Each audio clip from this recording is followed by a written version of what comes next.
Let's practice using our formulas for volume and surface area with respect to these solids. So the volume formula, we're dealing with a prism here, rectangular prism, sort of tilted. I would probably picture this as our base. Doesn't matter, remember we could just do length times width times height.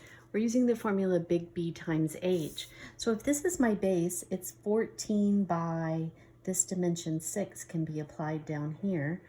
So the area of my base, 6 times 14 is 84. So big B is 84 times the height of the prism, and then this would be my height, 22. Remember that when we're finding volume, our units are cubed, and when we're finding surface area, our units are square, and our units are centimeters. So 1,848 cubic centimeters. All right, surface area. So for the surface area, we're going to find the area of two of our bases, the top and the bottom in this case. Well, we already know that big B was 84, so it's 2 times 84 plus. So remember, these go hand in hand. Whatever we're using for our base, this is the perimeter that we need to find. So since this is what I'm using as my base, I need the perimeter of that. So we've got 14 and 6, which is 20, and another 14 and 6. So this thing has a perimeter of 40, and times the height, that's still 22. So even though the formulas are different, you end up finding some of the same information you'll see as we go through these. So we have 168 plus 40 times 22 is 880. And we end up with 1,048. This is area, so centimeters squared. Number 2, we have a cone. And so our volume formula is 1/3 pi r squared times the height. So I can see that I have the radius, but what I'm missing is the height. Remember, this is our slant height. So we're gonna have to find this distance.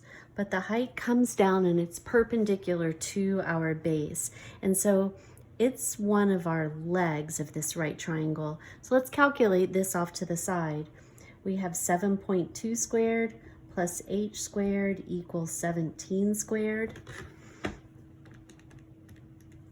5184 plus h squared equals 17 squared. 289, that was 13 squared. And then we need to subtract the 51.84. So 237.16.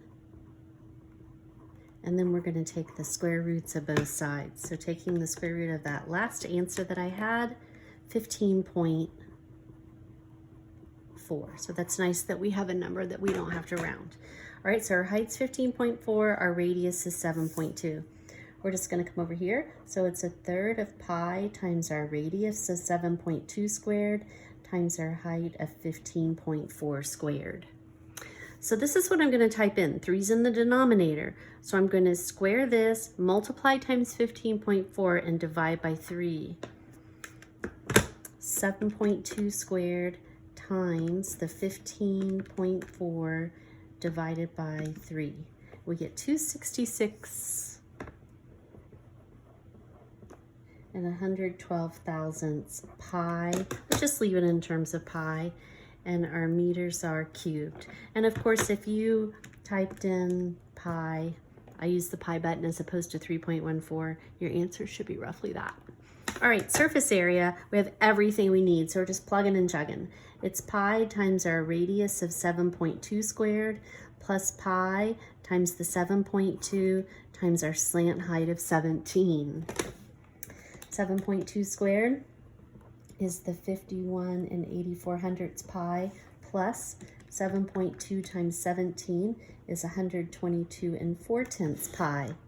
Those are like terms, so we can add those together.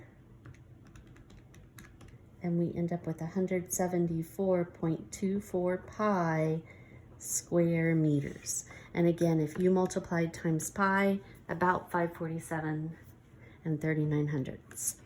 Okay, number 3, we have a pyramid, a square pyramid. So we're using this formula. We're gonna have to find the area of the base and the height of the pyramid. We're also gonna need the slant height and the perimeter.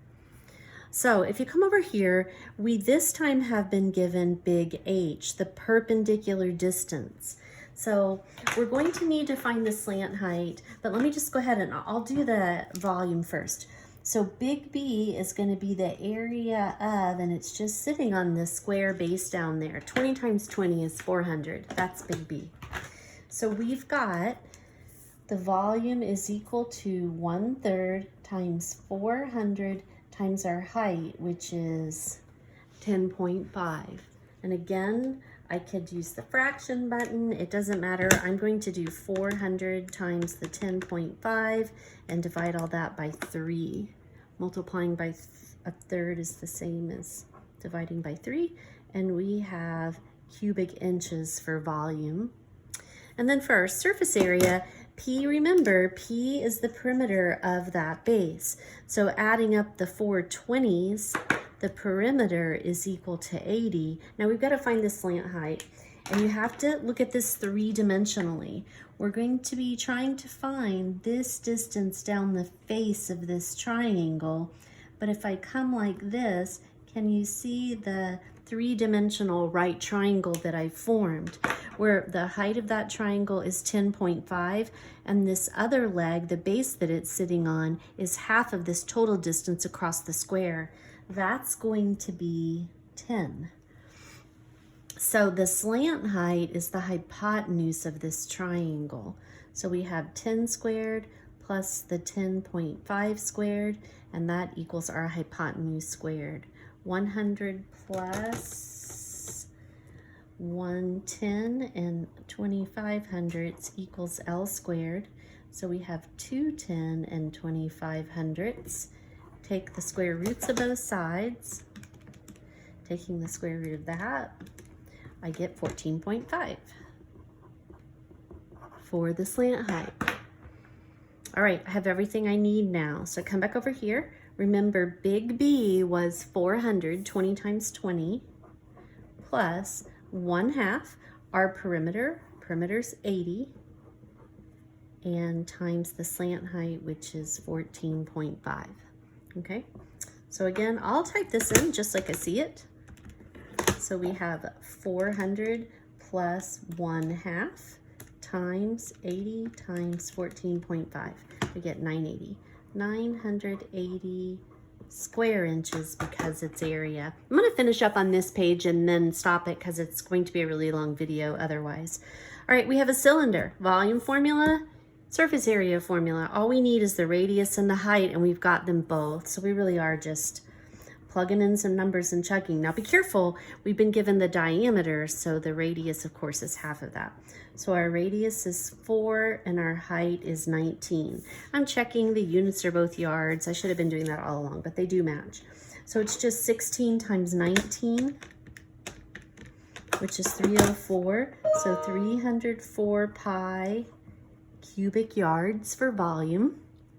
And then for surface area, it's 2 times pi times our radius squared plus 2 times pi times our radius times our height. So 16 times 2, this is 32 pi, and this is going to be 8 times 19, which is 152. Those are like terms. We can combine those, and we end up with 184 pi, and we have square yards. Okay, so I'll pause, I'll stop this, and I'll continue on a second video.